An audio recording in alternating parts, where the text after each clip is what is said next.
ராமகிருஷ்ணர் பரவச நிலையில் இருக்கும்பொழுது, அவர் கண்ட ஒரு காட்சியை தன்னுடைய சீடரான கிட்ட சொல்லியிருக்காரு. இன்றைக்கி விவேகானந்தருடைய பிறந்த நாள் அல்லவா? அதனால் அவர் எப்படி பிறவி எடுத்து வந்தார் என்ற நிகழ்ச்சியை பார்ப்போம். அவருடைய ராமகிருஷ்ணனுடைய அமுத மொழிகளில் இருந்தது. இதை நம்ம பார்ப்போமா? ராமகிருஷ்ணர் பரவச நிலையில் இருக்கும்பொழுது அப்படியே அவருடைய ஒரு ஒளிப்பிழம்பாக அப்படியே ஆன்மா மேலெழுந்து செல்கின்ற போது, மேலோகத்தை கடந்து போகின்ற போது முதலில் அவர் தெய்வங்கள்லாம் பார்க்குறாராம்.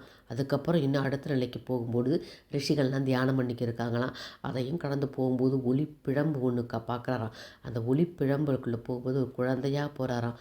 அங்கே இருக்கிற ஒரு ரிஷியினுடைய காதில் போய் கீழே என் கூட வர்றீங்களான்னு கேட்குறாராம். அந்த ரிஷியும் அப்படியே சிரிச்சுட்டே வரேன் அப்படின்னு சொல்கிறாராம். அப்படியே அவர் கூட்டிக்கிட்டு கீழே அவர் பூலோகத்தில் நரேந்தர், கல்கத்தாவில் இருக்க நரேந்திரனுடைய வீட்டில் அந்த ஒளிப்பிழம்பை விட்டுட்டு போகிறதாக ஒரு நிகழ்ச்சி தான் கண்டதாக தன்னுடைய சீடர் கிட்ட சொல்லுவார். இன்றைக்கி விவேகானந்தருடைய பிறந்தநாள், நம்ம இதை நினைவு கூறுவோம்.